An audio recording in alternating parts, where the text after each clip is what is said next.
Hello, good morning. SB की अन्य classes में मैं संतोष कुमारी बगड़िया आपका स्वागत करती हूँ और स्वागत करती हूँ एक मतलब ऐसे आप सभी कैंडिडेट्स का जो किसी ना किसी गवर्नमेंट एग्ज़ाम में की तैयारी में लगे हुए हैं। किन्होंने फर्स्ट ग्रेड वालों ने दे दिया है, सेकंड वालों देने वाले में, आने वाले फ्यूचर में भी आप कोई ना कोई किसी न किसी टीचिंग जॉब का एग्ज़ाम देने जा रहे हैं। तो उन सभी के लिए और पेरेंट्स के लिए भी ये जो है टॉपिक, आज का जो टॉपिक है वो सभी के लिए, ऑल ऑफ द सभी स्टूडेंट्स के लिए और टीचर्स के लिए, पेरेंट्स के लिए, सभी के लिए इम्पॉर्टेंट है।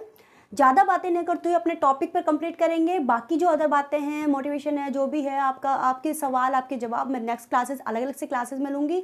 लेकिन ये टॉपिक जहाँ भी लगे, आपका जिस भी एग्ज़ाम में लगे, वहाँ से आप ये तैयार कर सकते हैं। मैंने इसको टू द पॉइंट करवाने की कोशिश की है। ज़्यादा मैंने इसको डेप्थ में लिया क्योंकि ज़्यादा ज़रूरी इंपॉर्टेंट जो मुझे लगे मेरे प्रीवियस ईयर क्वेश्चन पेपर्स में जो आए हुए हैं, मैंने उन्हीं को एक जगह इकट्ठा किया कि मैं शुरू से यही काम करती हूँ कि प्रीवियस ईयर क्वेश्चंस का एक सेट बनाती हूँ, प्रश्न बैंक के रूप में काम करती हूँ। मैं आपको यहाँ पे प्लेटफॉर्म पे उसको कंप्लीट करवाने की कोशिश करती हूँ। तो चलिए उसी सीरीज़ में एक नया टॉपिक है, निःशुल्क एवं अनिवार्य बाल शिक्षा का अधिकार अधिनियम 2009 प्रावधान एवं क्रियान्विति। इसको आगे से मैं शॉर्ट में लिखूंगी, आप समझ जाइएगा। निःशुल्क एवं अनिवार्य बाल शिक्षा का अधिकार अधिनियम 2009 जो कि पूरे भारत के लिए है, और निःशुल्क एवं अनिवार्य बाल शिक्षा राजस्थान निःशुल्क एवं अनिवार्य बाल शिक्षा का अधिकार अधिनियम 2011 राजस्थान के लिए है, जो कि 1 अप्रैल 2011 से लागू हुआ था। वो एक अलग कंसेप्ट है जिस पे मैंने क्लास दे दी है। आप चाहे तो डिस्क्रिप्शन बॉक्स से क्लास को देख सकते हैं, इसी में मैं डाल दूंगी। मेरा एक ही फंडा है कि मैं जितनी भी क्लासेस एक दूसरे से को रिलेट होती है उसको मैं डिस्क्रिप्शन बॉक्स में डाल देती हूँ।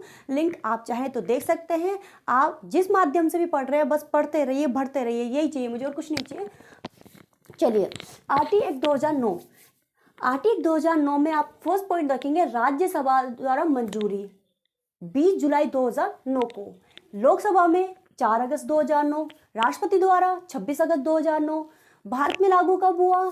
5 अगस्त 2019 के बाद से। एक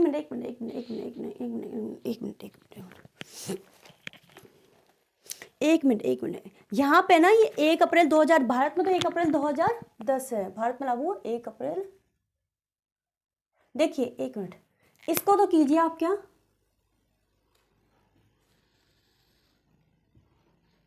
JNK, ठीक है, जम्मू एंड कश्मीर में, ठीक है, ये तो डेट है जम्मू एंड कश्मीर में लागू होने की। और जो भारत में लागू हुआ था ना, वो कब हुआ था सबको पता है, 1 अप्रैल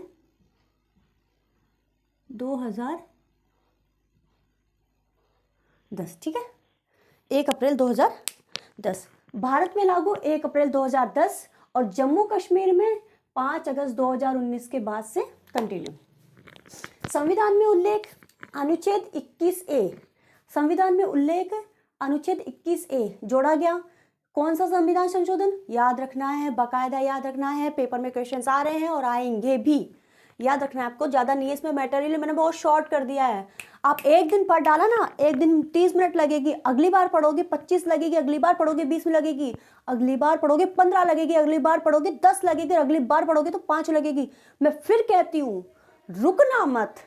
अगर रुक तो गए ना तो यूँ समझो कि लाखों नहीं करोड़ों खोओगे, और रुक गए ना तो समझो कि समय को पूरी तरीके से, अपनी जो जिंदगी है ना उसको पूरी तरीके से एक बार दांव पे लगाओगे। रुकना मत। जहाँ से पढ़ना है टॉपिक को, सिलेबस उठाया, टॉपिक उठाया, जहाँ से पढ़ना है, जहाँ से नोट्स बना रखे हैं, जहाँ से बुक में है। मैं फिर कहती हूँ, मोटी मोटी बुकों के चक्कर में मत फंसना, किसी भी टॉपिक के अंदर घुसना मत। सिर्फ और सिर्फ मैंने जो टाइम लिमिट के जो वीडियो बनाया है ना, पॉइंट टू पॉइंट, उस पर काम करना, रोज काम करना। मैंने किया हुआ है प्रैक्टिकल, मैंने बच्चों को मैं करवाती हूँ और रिजल्ट मैं देखती हूँ। उसके बाद मैं इस प्लेटफॉर्म पे बोल रही हूँ, क्योंकि सोशल मीडिया पे खड़े होकर बोलना मजाक नहीं होता है, बहुत सीरियसली रहना पड़ता है। कोई गलतियाँ हो जाती है, वो तो मानवीय मिस्टेक के अंतर्गत आती है, लेकिन चला के कुछ भी यहाँ एक्स्ट्रा नहीं बोला जा सकता है।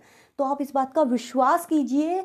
मेरा टू द पॉइंट वाला वीडियो जरूर देखिएगा कि समझो आपका सिलेक्शन कंफर्म है। आप वीडियो जरूर देखिए। मैं कहती हूँ कि आप मतलब ही हो जाइए, और अपने मतलब के लिए उसको 3 बार नहीं 30 बार देखिए। मैं कहती हूँ आपके दिमाग से नहीं निकलनी चाहिए, वो नहीं निकलनी चाहिए। इसके अलावा मैंने कल देखा था कि नन्हे नन्हे कदम सिलेक्शन की ओर, वो आपका नहीं निकलने। मतलब छोटी छोटी जो रणनीतियाँ मैं आपको मतलब छोटे छोटे जो तरीके मैं आपको बताती जा रही हूँ उसको फॉलो कीजिए। सिलेक्शन कोई बड़ी चीज़ नहीं है, नहीं है, नहीं है।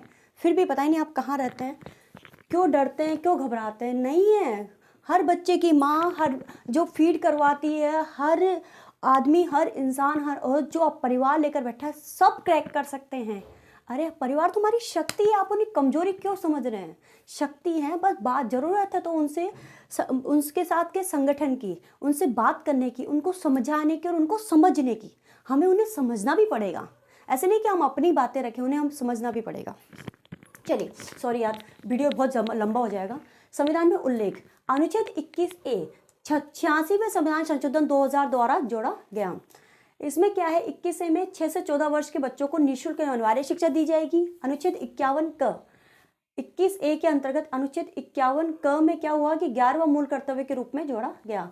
अनुच्छेद 51 के 11वां मूल कर्तव्य, क्योंकि पहले 10 मूल कर्तव्य थे, अभी RT को 2011वें मूल कर्तव्य के रूप में जोड़ा गया है। RT 2009 में कुल अध्याय सबको पता है 7 हैं, कुल धाराएं 38 है, कुल अनुसूची 1 है। चलिए मैं उस क्लास के बारे में बात नहीं करूँगी, उस क्लास में आप अलग से ले लीजिएगा, क्योंकि आपस में आप उलझते हो। क्लियर और कंसेप्ट बिल्कुल एकदम क्लियर रहने चाहिए आपके। वैसे मुझे ना क्लास में बात करना ही नहीं चाहिए, अदर टॉपिक्स पर, अदर चीज़ों पर टू द पॉइंट बात करेंगे हम सब। एकदम क्लियर रहेंगे कंसेप्ट क्या, में क्या करना और क्या छोड़ना है। और वीडियो भी काफ़ी लंबा हो जाता है। चलिए अब आप देखिए आगे, पहला अध्याय, ठीक है ना, अध्याय 1 इसी सीरीज में, अध्याय 1।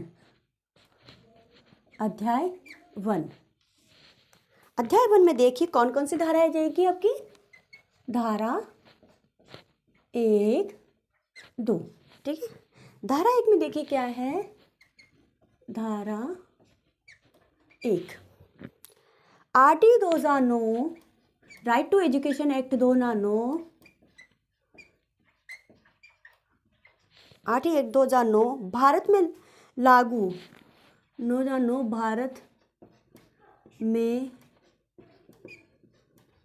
भारत में लागू होने की जानकारी देता है। ये वाली जो धारा है कि जानकारी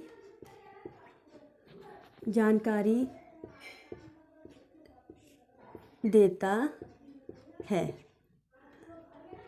ठीक है ना। नेक्स्ट है RT 2009 भारत में लागू होने की जानकारी देता है।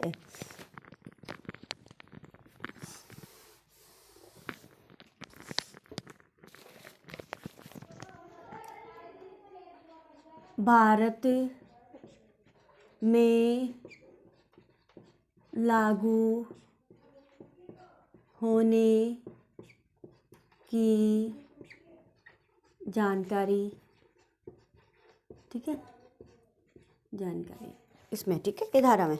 नेक्स्ट है धारा 2।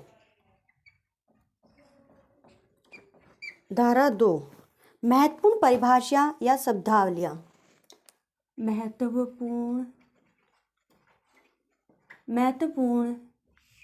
परिभाषाएं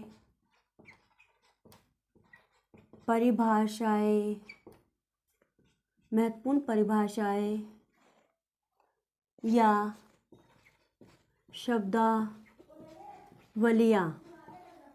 शब्दावलियां, ठीक है। इसमें आप देखेंगे मतलब महत्वपूर्ण परिभाषा शब्दावलियां जैसे होता है ना, जैसे समुचित सरकार, कई वर्ड आप देखेंगे तो बस उसी से रिलेटेड है। समुचित सरकार में आपके आ जाएगा केंद्र और राज्य सरकार। समुचित सरकार,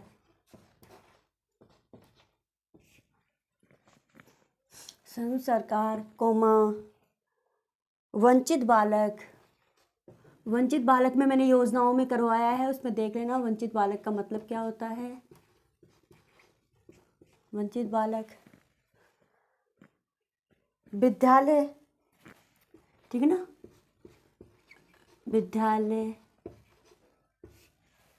विद्यालय स्थानीय प्राधिकारी, स्थानीय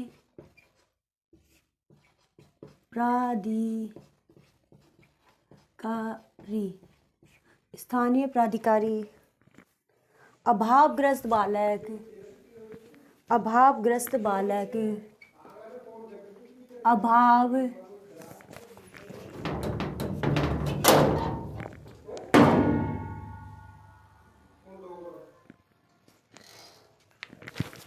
अभावग्रस्त बालक,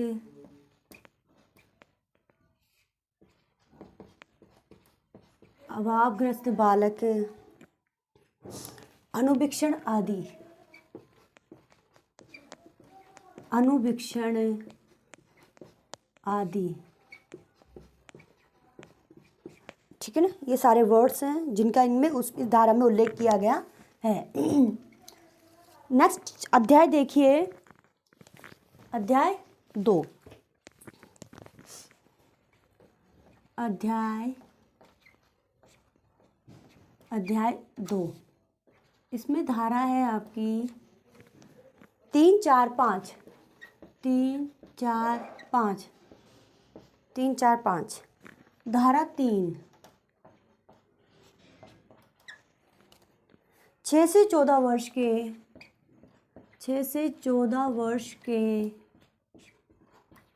6 से 14 वर्ष के बालक बालिका, 6 से 14 वर्ष के बालक बालिका या बालिका का निःशुल्क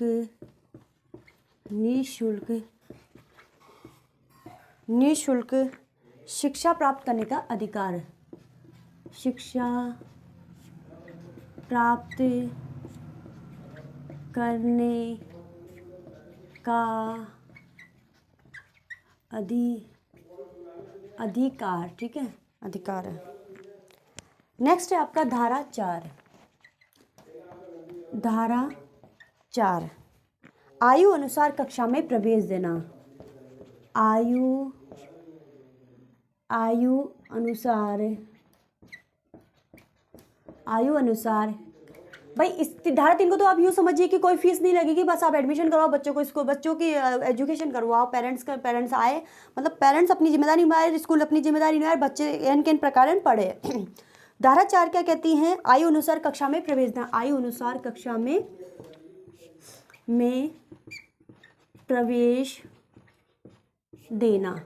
देखिए इस वाले पॉइंट को आप थोड़ा सा समझ लीजिए, क्योंकि हो सकता है कि एग्जामिनर मेरी तरह थोड़ा सा घूम जाए, आपको आपसे क्वेश्चन कर ले। मान लीजिए उम्र है किसी की 10 साल, ठीक है। अब वो बच्चा स्कूल में आया एडमिशन के लिए, बताइए उसको कौन सी क्लास में आप एडमिशन देंगे? हमारा कंसेप्ट क्या चला था? 10 से 14 का, है ना, 10 से 14 वर्ष के बीच का चलता है। अब आप लिख लीजिए 10, 6, 7, 8, 9, 10, 11, 12, 13 और 14 बच्चा है 10 साल का, ठीक है। उसको कौन सी क्लास में एडमिशन देंगे बताइए आप? कौन सी क्लास में एडमिशन देंगे आप? 10 से 11 है ना, 10 साल पूरा हो गया, या तो 10 या 11 के बीच में चल रहा है ना। वो 10 साल का पूरा हो गया, इसका मतलब वो 10 से 11 के बीच में इस क्लास में दोगे। यहाँ से यहाँ तो कौन सी क्लास चली थी आपकी? फर्स्ट क्लास चली थी ना। यहाँ से आपकी सेकंड क्लास चली है, यहाँ से आपकी थर्ड क्लास चली है, और यहाँ से आपकी फोर्थ क्लास चली है, और यहाँ से आपकी कौन सी क्लास चली है? फिफ्थ। तो बताइए कौन सी क्लास में एडमिशन देंगे आप उसको? फिफ्थ क्लास में। भाई जाते ही फर्स्ट क्लास थोड़ी कंप्लीट कर लेगा वो। 6ठी क्लास में उसने एडमिशन लिया है, अगले साल जब वो सेशन कंप्लीट होगा वो तब तक 6.5, 7, 7.25 जो भी होगा उस बेस में वो फर्स्ट क्लास की डिग्री लेगा, तभी तो वो सेकंड में जाएगा, फिर वो थर्ड में जाएगा, फोर्थ में। तो इस तरीके से जाते जाते आप देखिए ना, फिफ्थ क्लास में फिर आप यहाँ से देखेंगे ना, तो ये यहाँ से 6th में चला जाएगा, यहाँ से 7th में चला जाएगा, और यहाँ से 8th में चला जाएगा। तो अपने 8th तक का तो कंसेप्ट ही है भाई। ये मैंने आपको जो बताया ना, वो 6 से 14 वर्ष के वो बोले, जो 1st to 8th वाले जो बच्चे हैं उनके लिए बताया है। बाकी 9th 10th के लिए एक अलग है, वो सारा चलता है, ठीक है। समझ में आई बात? नहीं समझ आई? इस चीज़ को एक बार फिर से आप रिमाइंड कर लीजिएगा। भाई उम्र मान लीजिए बालक के 10 साल है, अब वो एडमिशन के लिए आया है ना। हमारे यहाँ कंसेप्ट चलता है 6 से 14 वर्ष के बीच में बच्चों को एडमिशन दिया जाएगा। अगर वो 6 साल और प्लस 1-2 महीने जो भी है, 4 महीने, तो उसको फर्स्ट क्लास में एडमिशन दिया जाएगा, और जैसे जैसे वो बढ़ेगा अब वो छठी क्लास में आ गई, 6 साल का वो आ गया, तो उसको एडमिशन करेंगे फर्स्ट क्लास में करेंगे, लेकिन अगला सेशन पूरे 12 मतलब 8 महीने 10 महीने जो भी स्कूल का सेशन होता है वो कंप्लीट होते हो क्या होगा, वो फर्स्ट क्लास का पास करेगा, और 7वीं मतलब 6 से 7 में वो फर्स्ट क्लास पास करेगा, 7 से 8 में वो दूसरी क्लास पास करेगा, 8 से 9 में वो 10 तीसरी, और 9 से 10 में वो चौथी, और 10 से 11 में वो 5वीं। तो इट मीन्स वो क्या है, 5वीं क्लास में जाएगा ना बच्चा। अब उसको 5वीं क्लास में तो एडमिशन तो दे दिया, लेकिन इसके लिए क्या होता है आपको पता है ना, कि जब बच्चे को एडमिशन तो दे दिया चल जाता है, लेकिन 3 साल का स्पेशल वो विशेष प्रशिक्षण दिया जाता है ताकि बच्चा इस क्लास के लेवल का हो जाए, थोड़ा बहुत मतलब, ठीक है। ये मैंने स्पेशल एक्स्ट्रा समझाया है आपको, क्योंकि कई बार हो सकता है कि इस एग्जामिनर गणित आंकड़ों में आपको फंसा दे, वैसे आप फंसेंगे नहीं, बहुत इंटेलिजेंट है, ठीक है ना, प्रवेश देना।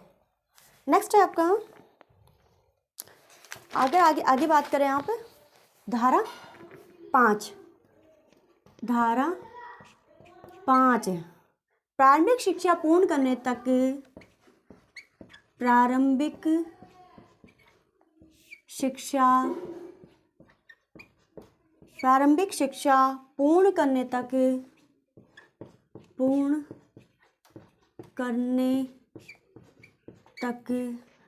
शिक्षा पूर्ण करने तक अन्य विद्यालय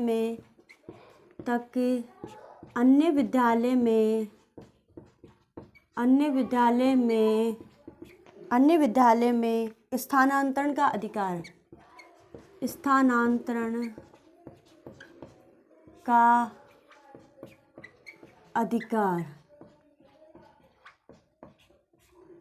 ठीक है ना। प्रारंभिक शिक्षा पूर्ण करने तक अन्य विद्यालय में स्थानांतरण का अधिकार है, समझे भाई। 1 क्लास से 8वीं क्लास तक की शिक्षा पूर्ण करने तक, मान लीजिए आपका ट्रांसफर किसी भी कारण से, सरकारी हो चाहे गैर सरकारी हो चाहे निजी पेरेंट्स हो, वो अगर एक स्थान से दूसरे स्थान पर शिफ्ट होंगे, मान लीजिए वो जब 5 किलोमीटर के दायरे में भी वो शिफ्ट होंगे, तो ऑब्वियसली वो बच्चों को वहीं लेके जाएंगे, एजुकेशन वही करवाएंगे, तो ट्रांसफर का जो सर्टिफिकेट है वो स्कूल वालों को देना पड़ेगा, और वो बच्चा एडमिशन कहीं भी ले सकता है। पूरा ट्रांसफर का पूरा अधिकार है। अध्याय 3, खैर मुझे बताने की ज़रूरत नहीं है, आप सब ये जानते हैं, लेकिन फिर भी कई स्टूडेंट होते हैं जिनको थोड़ा सा बताना होता है। धारा 6, 7, 8, 9, 10, 11, 6, 7, 8, 9, 10, 11, ठीक है। धारा 6 समुचित सरकार का दायित्व है कि, समुचित सरकार में केंद्र सरकार और राज्य सरकार, समुचित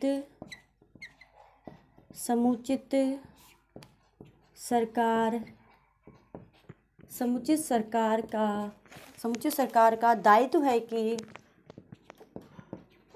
समुचित सरकार का दायित्व है कि वह समय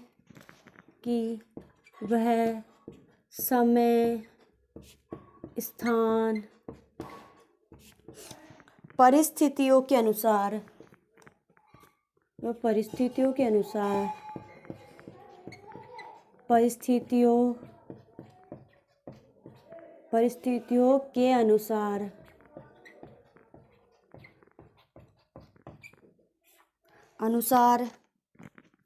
विद्यालय की स्थापना करेगी। विद्यालय की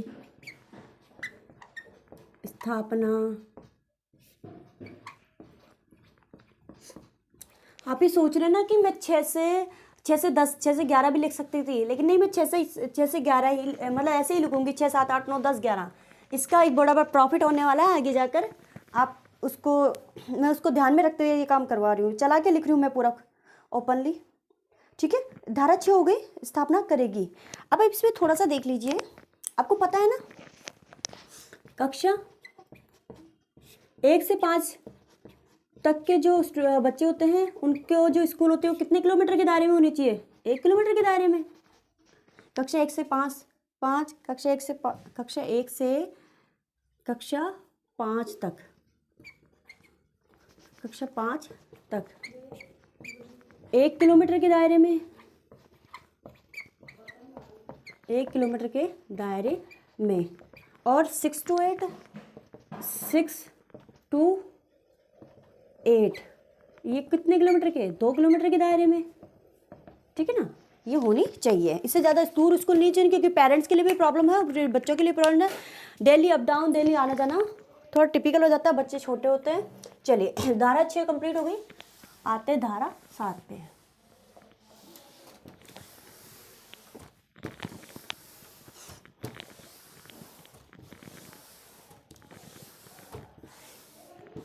फिर कहती हूँ, बोर मत समझो, किसी को भी बोर मत समझो।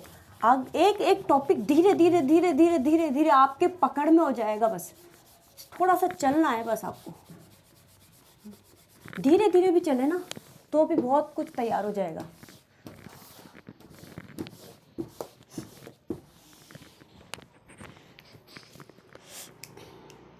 चलिए, धारा 6 हो गई अपनी। धारा 7, धारा 7 है, केंद्र व राज्य का वित्त अनुपात, केंद्र व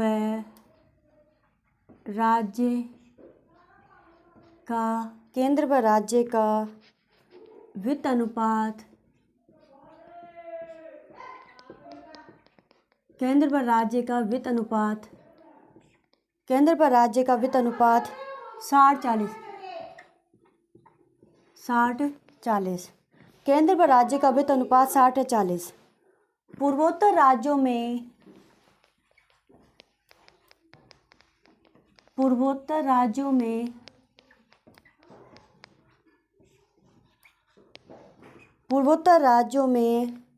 90-10। धारा 8, समुचित सरकार के दायित्व, समुचित सरकार के दायित्व, समुचित सरकार के दायित्व। धारा 9, स्थानीय प्राधिकार, स्थानीय प्राधिकार।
स्थानीय प्राधिकार के दायित्व।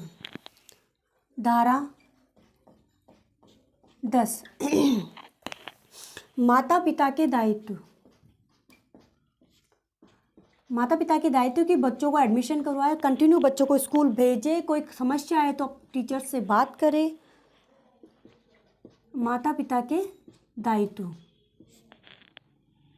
धारा 11, 3 से 6 वर्ष तक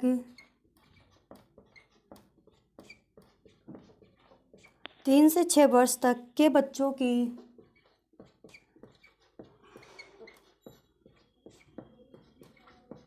3 से 6 वर्ष तक के बच्चों की शिक्षण व्यवस्था। नेक्स्ट है आपका अध्याय 4।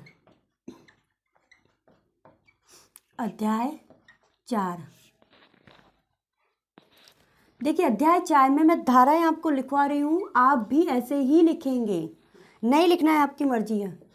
कारण है आपका बताती हूँ, पहले लिखिए 16, 17, 18, पूरी गिनती लिखनी आनी चाहिए आपको। 20, 21, 22, 23, 24, 25, 26, 27 और 28। पता है मैंने क्यों लिखवाया है? जब आप इस अध्याय को, इस धारा को इस तरीके से लिखेंगे ना, तो आपको दिमाग में रहेगा कि सबसे ज़्यादा हमें लिखना किस पढ़े में पढ़ा था। तो आपको याद करने की ज़रूरत नहीं है, सीधे सीधे याद हो जाएगा। आपको नहीं लिखना है तो सीधे से लिखिए 12 से 28। दूसरा इसका ऑप्शन ये भी कि 12 से 28, ठीक है। The ball is in your court, जैसे चाहे वैसे कीजिए। धारा 12, ठीक है। धारा 12 में देखिए, निजी शिक्षण संस्थाओं में, निजी शिक्षण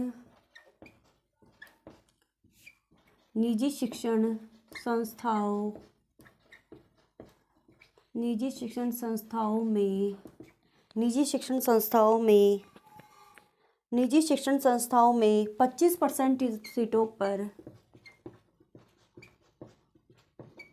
25% सीटों पर दुर्बल वर्ग को प्रवेश, दुर्बल वर्ग को प्रवेश। ये दुर्बल वर्ग से यहाँ संबंधित है, जिनकी इनकम है ना, पेरेंट्स की इनकम बहुत कम होती हैं, वो यहाँ पे एडमिशन के लिए अप्लाई कर सकता है। निजी शिक्षण संस्थाओं में 25% सीटों पर दुर्बल वर्ग को प्रवेश।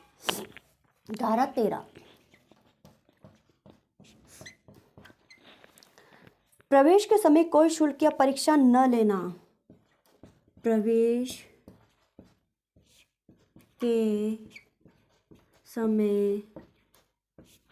के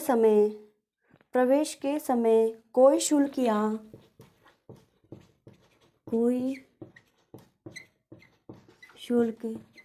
या परीक्षा न लेना। लेते थे ना कि भाई आप इस क्लास में आ रहे हो तो इस क्लास के काबिल हो भी कि भी नहीं हो। प्रवेश के समय कोई शुल्क या परीक्षा न लेना, परीक्षा न लेना।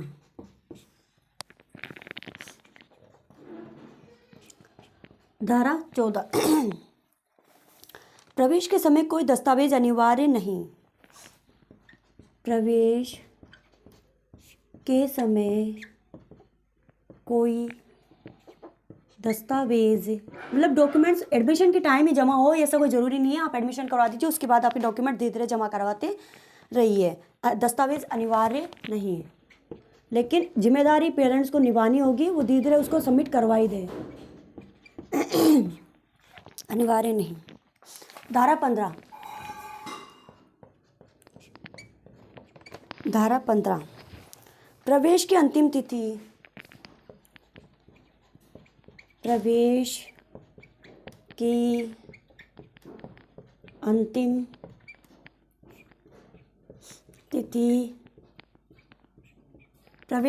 तिथि 30 सितंबर, लेकिन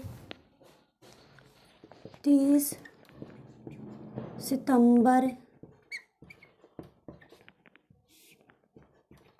लेकिन प्रवेश की अंतिम तिथि 30 सितंबर, लेकिन वर्ष पर्यंत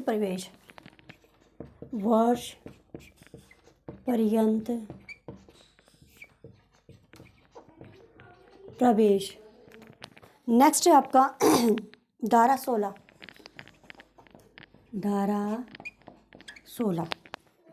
बालक का किसी स्तर पर ठहराव या अवरोधन नहीं। बालक का, ये तो मैंने आपको समझाई दिया ना। प्रवेश की अंतिम तिथि 30 से बचे तो क्या होता है, 30 सितंबर तक एडमिशन देना होता है, उसके बाद नहीं देना होता है। लेकिन सरकारी स्कूल में कर रखा है कि आप कभी भी बच्चा है उसका एडमिशन दो, चाहे वो नामांकन रहे, उसकी परीक्षा एन के प्रकार किसी भी प्रकार से रुके नहीं। बालक का किसी स्तर पर बालक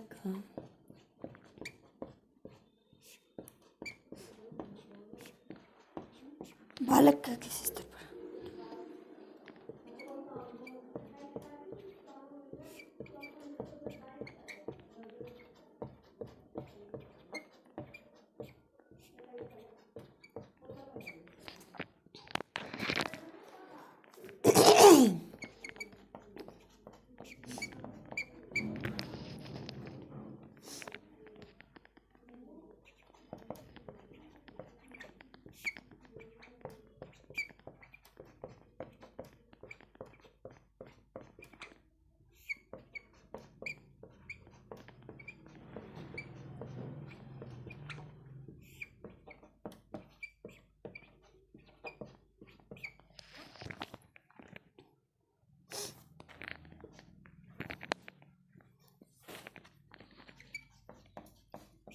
धारा 18 विद्यालयों की मान्यता संबंधी, किन विद्यालयों को क्या क्या मानक पूरे करने होते हैं, उसके बाद में उनको स्कूल खोलने की परमिशन मिलती है विद्यालयों की, और अगर वो उसको पूरा नहीं करते तो रद्द की भी अलग से धारा है विद्यालयों की मान्यता संबंधी।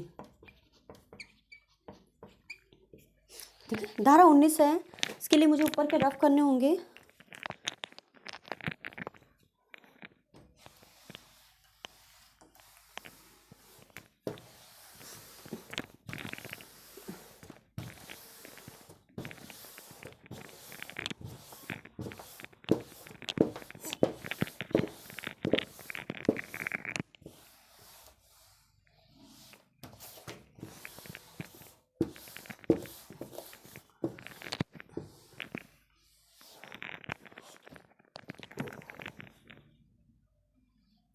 ठीक है, धारा 19 देखिए आप,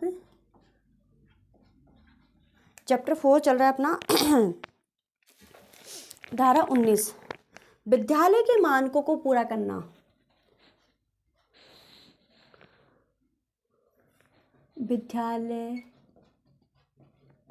विद्यालय के मानकों यानी स्टैंडर्ड को जो जो बना रखा है कि क्या होना चाहिए, जैसे स्कूल में है गर्ल्स के लिए टॉयलेट, बॉयज़ टॉयलेट अलग, गर्ल्स टॉयलेट अलग, पानी की सुचारू व्यवस्था, साफ़ सुथरा, टाइमिंग वगैरह, बच्चों की परफॉर्मेंस वगैरह, वो सारे स्टैंडर्ड में आ जाते हैं। विद्यालय के मानकों को पूरा करना, विद्यालय के मानकों को पूरा करना, अन्यथा मान्यता रद्द, अन्यथा मान्यता रद्द। धारा 20 विद्यालय संबंधी मानकों में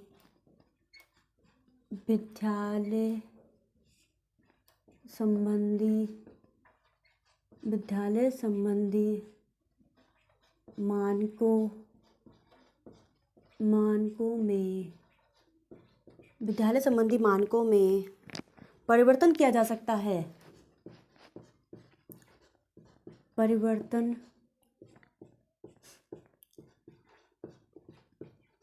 किया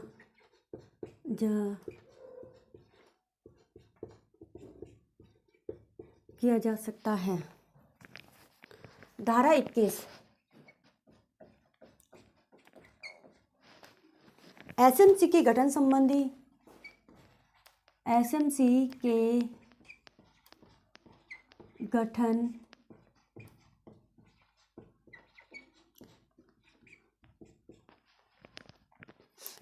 गठन संबंधी। धारा 22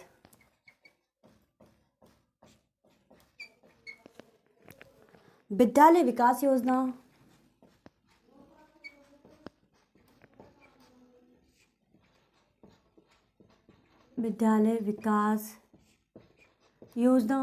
इसके इस धारा के तहत बनाई जाती है। धारा 23 शिक्षकों की योग्यता, किस क्लास को पढ़ाने के लिए कितनी योग्यता होनी चाहिए बताने की ज़रूरत नहीं आपको। शिक्षकों की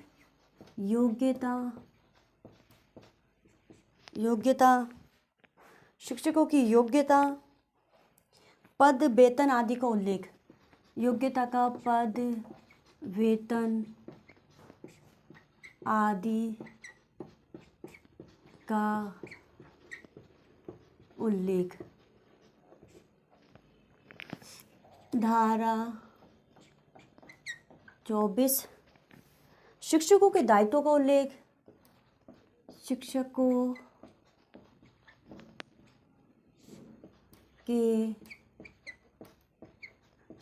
के दायित्वों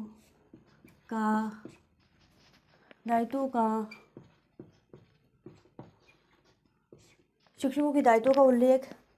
धारा 25 है विद्यालय के मानक, के मानक विद्यालय के मानक छात्र शिक्षक अनुपात का उल्लेख। छात्र शिक्षक अनुपात का उल्लेख। ठीक है, इसमें आप देखिए प्राथमिक शिक्षा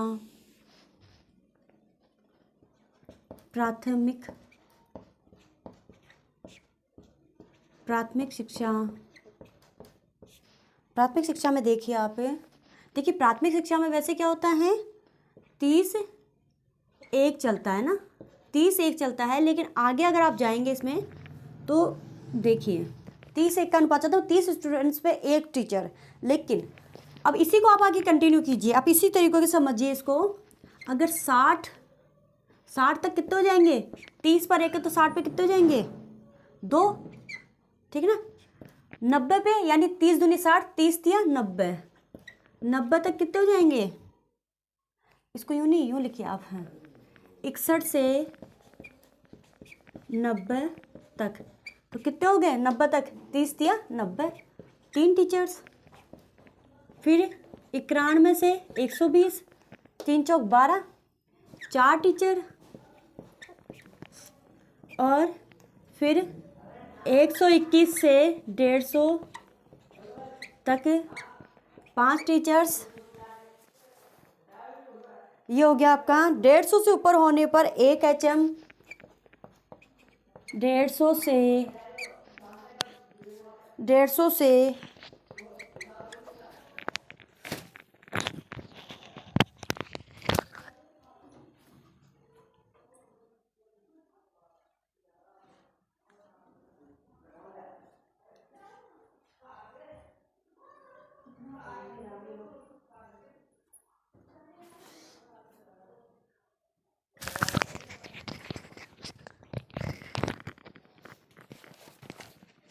150 से ऊपर, 150 से ऊपर क्या हो जाएगा,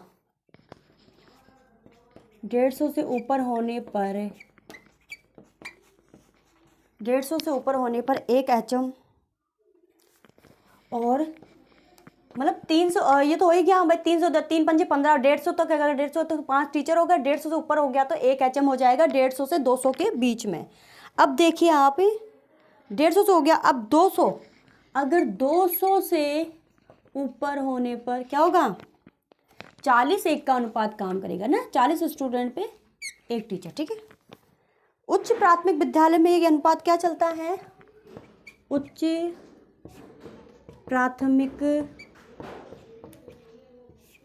प्राथमिक विद्यालय में 35:1। ठीक है, 1 टीचर 35 क्लास में 35 बच्चों को पढ़ा सकता है। धारा 26, धारा 26 में आप देखिए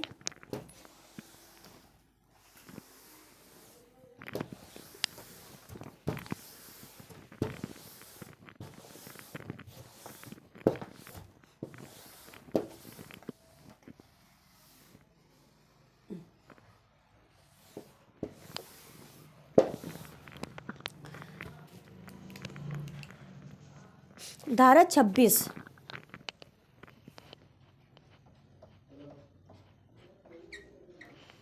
26 किसी भी विद्यालय में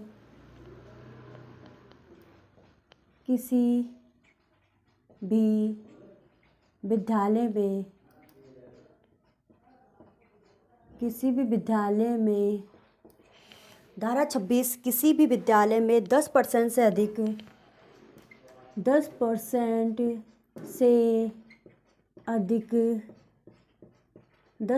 से अधिक शिक्षकों के पद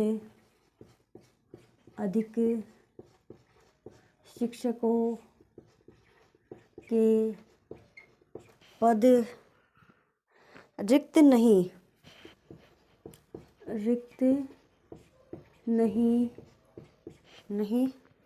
ठीक है ना, रिक्त नहीं होने चाहिए। वैसे ये एक्स्ट्रा वर्ड्स होते हैं, कोई मतलब नहीं होता इनका, नहीं होनी चाहिए, ठीक है, नहीं बहुत है आपके लिए। धारा 27 क्या कहती है, जेएसी के अलावा गैर शैक्षणिक कार्य में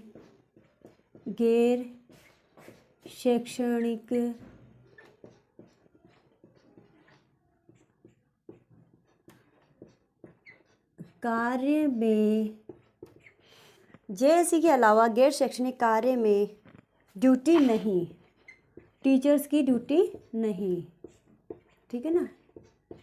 अब इस पे जेएसी में आप देख लिए क्या क्या आएगा आपका। ये तो आ जाएगा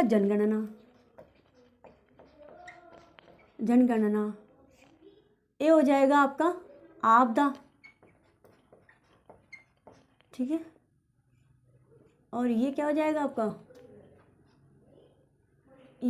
आपका, सी से क्या होता है, चुनाव, ठीक है। इन तीनों के अलावा कहीं भी आप टीचर्स की ड्यूटी नहीं लगा सकते, जनगणना, आपदा और चुनाव, ठीक है ना। धारा 28। अब इसमें आपको पूछ ले कि मान लीजिए जैसे अभी उसका किसी भी एग्जाम होता है, गवर्नमेंट एग्जाम होता है, सेकंड ग्रेड टीचर्स का, या फिर इसमें धारा 28 निजी ट्यूशन नहीं,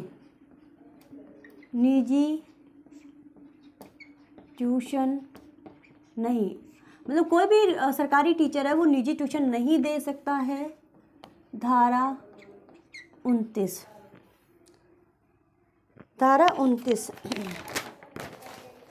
अध्याय 5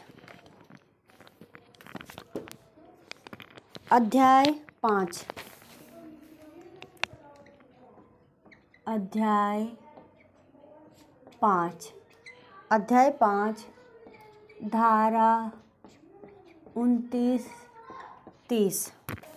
धारा 29 पाठ्यक्रम निर्माण संबंधी, पाठ्यक्रम निर्माण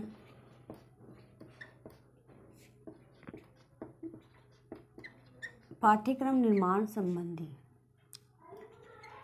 धारा 30 प्राथमिक शिक्षा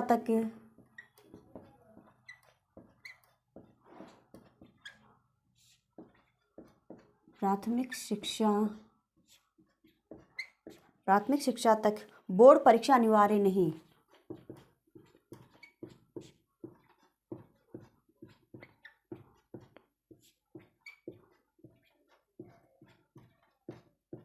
बोर्ड परीक्षा अनिवार्य नहीं, ठीक है। धारा 31 क्या कहती है, अध्याय 5 हो गया आपका। अध्याय 6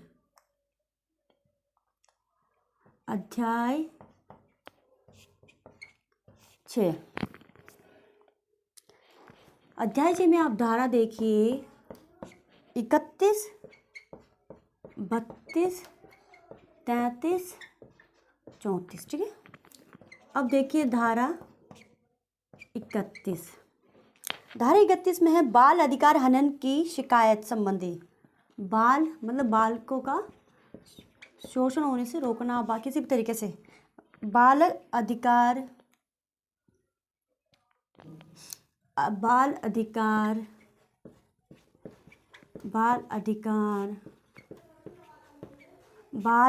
हनन की शिकायत संबंधी, बाल अधिकार की शिकायत संबंधी, ठीक है। धारा 32 आप देखेंगे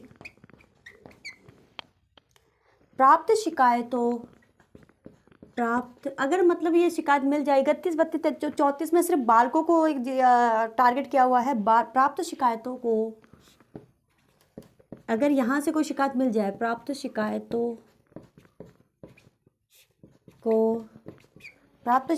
को निरीक्षण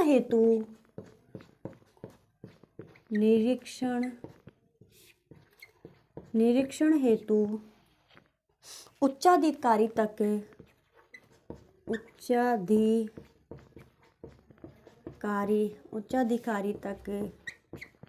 उच्चाधिकारी तक पहुंचाना व अपील का प्रावधान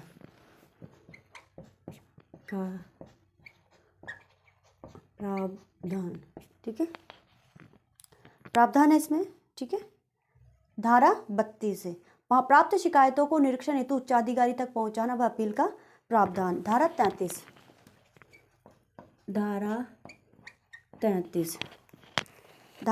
क्या कहती है? केंद्रीय सलाहकार परिषद का केंद्रीय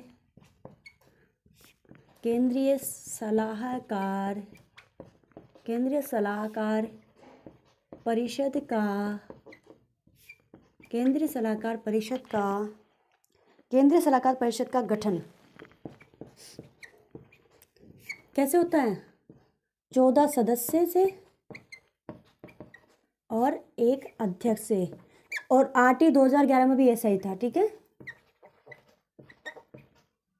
ये लीजिए, ठीक है, 14 सदस्य एक अध्यक्ष। नेक्स्ट आप बात करेंगे धारा 34। इसके लिए मैं ऊपर का मिटा देती हूँ।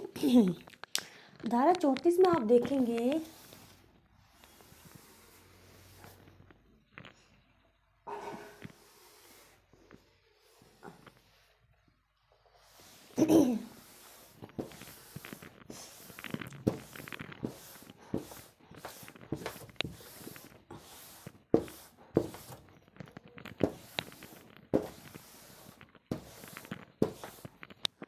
चलिए, धारा 34 में आप देखिए,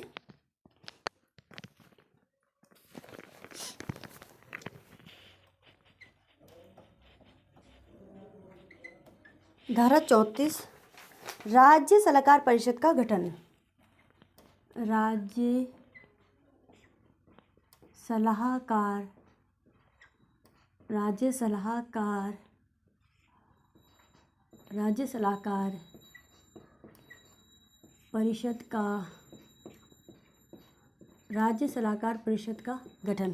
राज्य सलाहकार परिषद का गठन। अध्याय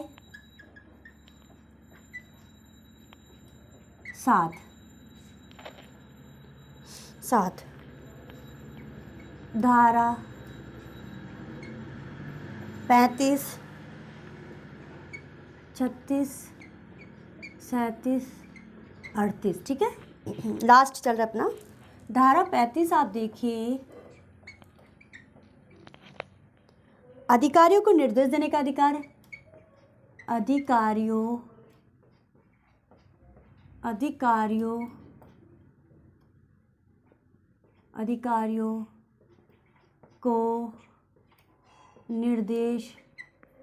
अधिकारियों को निर्देश देने का